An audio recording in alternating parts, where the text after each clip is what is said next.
সবাই ইব্রাহিম রে ধরছে, ইব্রাহিম চল আমরা পুজো দিতে যাব। সাইয়েদনা ইব্রাহিম ফানাযারা নাযরাতান ফিন নুজুম, তাকালেন আকাশে আর বললেন ইন্নী সাকিম, আমি যেতে পারবো না, আমি অসুস্থ। আমি কি আসলে সুস্থ ছিলেন? তো অসুস্থ বললেন কেন? কারণ অসুস্থতা দুই ধরনের, একটা শারীরিক আর একটা সাইয়েদনা ইব্রাহিম মানসিক ভাবে প্রচন্ড বিপর্যস্ত ছিলেন, অসুস্থ ছিলেন। এর কারণ গোটা উম্মত মূর্তির পূজা করে, এই দৃশ্য দেখে কোন নবী মানসিক ভাবে সুস্থ থাকতে পারে? উনি বললেন আমি অসুস্থ, তোমরা যাও। সবাই বলল ঠিক আছে আমরা যাই। ইব্রাহিম তুই আমাদের ঘরের মূর্তিগুলারে পাহারা দে। মূর্তি পাহারা দেওয়ার জন্য কারে পাওয়া গেছে? সাইয়েদনা ইব্রাহিম কয় ঠিক আছে আজকে পাহারা দি, মুজাম্মের পাহারা, যা তোরা দিতাছি, পাহারা দিতেছি যা। এইবার সাইয়েদনা ইব্রাহিম মূর্তির ঘরে ঢুকলেন, দেখেন কি সুন্দর কথোপকথন আল্লাহ তুলে ধরলেন। আল্লাহু আকবার। মূর্তির ঘরে, দেবীর ঘরে ঢুকে উনি ঘুরে ঘুরে তাকায়, দেখে একটা এমনি হাত আর একটা ব্যাগ করে 14-15টা হাত নিয়ে তাকায় আছে। উনি সবগুলোর সামনে এভাবে তাকায় আছে, দেখে এক একটা এক এক চেহারা, একটা হাতির গণেশ স্টাইলের, আর একটা এরকম, আর একটা নারীর, আর একটা বাঘের, আর একটা তলোয়ার নিয়ে আইতাছি কোপায় ফেলাম আছে না নাই। সবগুলোর সামনে যায়, যে দেখে আর অবাক হয় কত ধরনের খোদার কাছে এরা কত কিছু চায়। আর যে দেখে প্রত্যেকটার সামনে ডেজার্টস আইটেম, মিষ্টান্ন, এক একটার সামনে রসমালাই, এক একটার সামনে কালো জাম, লাল জাম, রসগোল্লা, চামচাম, দুধ মালাই, মালাই চপ আছে না নাই।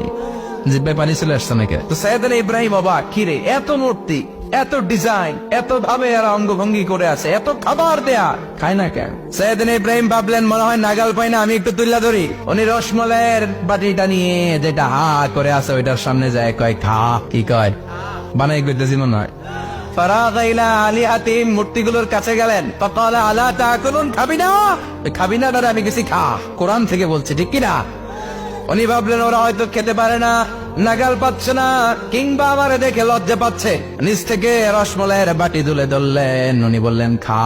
আর ওগুলা কয় হা হা করে নিচ্ছে, নড়েও না সরেও না। উনি মুখের সামনে তুলে ধরে বললেন আলা তাকুলুন, খা। সবগুলার সামনে গেলেন, খা খা। কেউ খায় না, ওগুলো হা করে আছে। সাইয়েদনা ইব্রাহিম বললেন খা, কেউ কথা কয় না। উনি বললেন খাবি না কেন? তাইলে কথা ক। এই যে কষ্ট করে উড়াইলি, মুখের সামনে দিলাম, খাবি না কেন? কথা বল। আলা তাকুলুন, খাবি না কেন? কথা বল। মা লাকুম লা তাতাকাল্লামুন, খাবি না কেন? মা লাকুম লা তানতিকুন, হয় খা নয় কথা ক। বলতেই লাগলেন খা খা। প্রত্যেকটা মূর্তির সামনে গেলেন, খা। ওগুলো করে আছে হা, কোনো কথা কয় না। কয় কেন খাবি না? তাইলে কথা ক।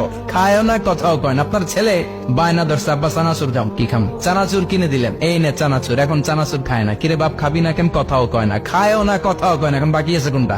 কথা কর। ফারাগা আলাইহিম দারবাম বিল ইয়ামিন, ডান হাতে কোপানো শুরু করলেন।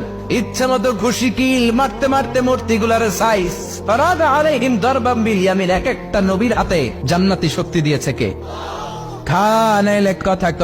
খায় না, কথাও কয় না, বাকি আছে মায়ের। মারতে শুরু করলেন, মারতে মারতে সব শেষ। তারপরে খুঁজে পেলেন একটা কুড়াল। কি পেলেন? কুড়াল দিয়ে মারতে আরো সুবিধা, খালি এটারে এভাবে মারে, ওইভাবে মারে। মারতে মারতে যতগুলো মূর্তি ছিল সবগুলো মেরে বড় মূর্তিটার গায়ে মারতে যাবে, ইন দা মিনটাইম স্টপ, কয় না এটারে মারো না। ফাজআলাহুম জুদাদান, সবগুলারে টুকরা টুকরা, ইল্লা কাবীর আল্লাহুম, 12টা ছাড়া ওইটারে রেখে দিলেন। আর বুদ্ধি করে কুড়ালটারে বড়টার কান্দে ঝুলাইয়া দিলেন, বড় মূর্তিটার কাদের মধ্যে ঝুলাই দিলেন। ঘটনাটা সুন্দর হয়েছে না? এখন কেমন যেন মনে হয় এটা কুপাইয়া দাঁড়া রয়েছে বাবার বেটার মতো। বড় পূজার শেষ, পূজার দিনক্ষণ শেষ। বিকেল বেলা পূজা মণ্ডপ থেকে সব এসে দেখে সর্বনাশ।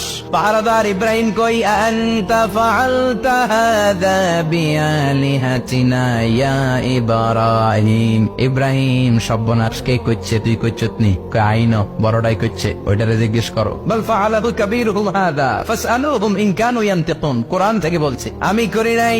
ওই দেখ কুড়ালটা কার কান্দে, বড়টার কান্দে, ওইটারে জিগা। সবাই কই খাইছে। সবাই বলে ইব্রাহিম তুমি কি জানো না এগুলো কথা বলে না? সাইয়েদনা ইব্রাহিম বলে যে এটা কথা কয় না, ওইটার পূজা করস কেন? যেটা কথা বলে না, যেটা নিজেরাই নিজেদেরকে মায়ের থেকে বাঁচাতে পারে না, নিজেরাই নিজেদেরকে রক্ষা করতে পারে না, তোরে কিভাবে রক্ষা করবে? এগুলোর পূজা কেন করিস? ফাবুরিতাল্লাযী কাফার, কারো কোনো জবাব নাই, লাজা। সবাইকে ইব্রাহিম তুই বড্ড বেড়ে গিয়েছিস, তোরে নমরুদের কাছে নেওয়া হবে, রশি দিয়ে পেঁচিয়ে নমরুদের কাছে নেওয়া হবে। নমরুদের নাম শুনছেন? শোনেন নাই বোধহয়। শোনেন নাই? পৃথিবীতে 4 জন বাদশা ছিল, যারা গোটা বিশ্বের বাদশা। গোটা বিশ্বের 2 জন কাফের, 2 জন মুমিন। মুসলমানের একজন হচ্ছে জুলকারনাইন, আরেকজন হচ্ছে সাইয়েদনা সুলাইমান। কাফের একজন হচ্ছে বাখতানাসার, আরেকজন হচ্ছে নমরুদ। এই নমরুদের কাছে নিয়ে যাওয়া হলো রশি দিয়ে বেঁধে। এবার নমরুদের সাথে কি ডায়ালগ মারছে এটা তো আর কোরআনে নাই। কথা তো এটাও আছে। নমরুদ বলে, ইব্রাহিম শুনলাম তুমি নাকি আমাদের খোদাগুলোরে মারছো, তুমি নাকি কোন আল্লাহর ইবাদত করো, তুমি নাকি কোন নতুন রবের তথ্য নিয়ে আমাদের বাবেল নগরীতে আগমন করেছো। আমি ছাড়া কোনো খোদা আছে বলে তো আমি শুনি নাই, এই বাবেল নগরীতে আমি ছাড়া কোনো খোদা আছে আজকে নতুন শুনলাম। কে তোমার খোদা, কি তার পাওয়া? এবার ডায়ালগ মারা শুরু করলেন সাইয়েদনা ইব্রাহিম। সাইয়েদনা ইব্রাহিম বললেন, রব্বি আল্লাযী ইউহয়ী ওয়া ইউমীত, আমার রব এমন রব যিনি জীবন দেয় আবার মরণও দেয়। নমরুদ বলে, তাই তোমার আল্লাহ জীবন দেয় মরণ দেয়? আনা উহয়ী ওয়া উমীত। এবার নমরুদ ডায়ালগ মারতেছে,